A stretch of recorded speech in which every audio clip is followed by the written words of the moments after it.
সুস্বাগতম। আপনারা কেমন আছেন? আমি ভালো আছি। আজকে ফুলকপি বাটা, কিংবা কেউ বলে ফুলকপি বাটা, কেউ বলে ফুলকপি ভর্তা। দেখুন, এই গেটারেও করতে পারেন, এরকম স্লাইজার থাকলে এই স্লাইজার দিয়ে করতে পারেন। আমার কাছে আছে বলে আমি ওয়েট করলাম না, এরকম করে নেবেন।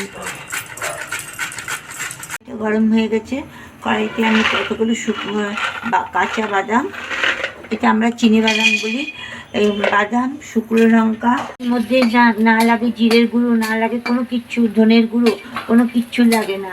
এইবার ফুলকপি যে গেটারে কিংবা আমি স্লাইজারিতে তেল দিয়ে দিচ্ছি 1 চামচের মতো। আমার ফুলকপি বাটাটা হয়ে গেছে, বাটা কিংবা ভর্তা।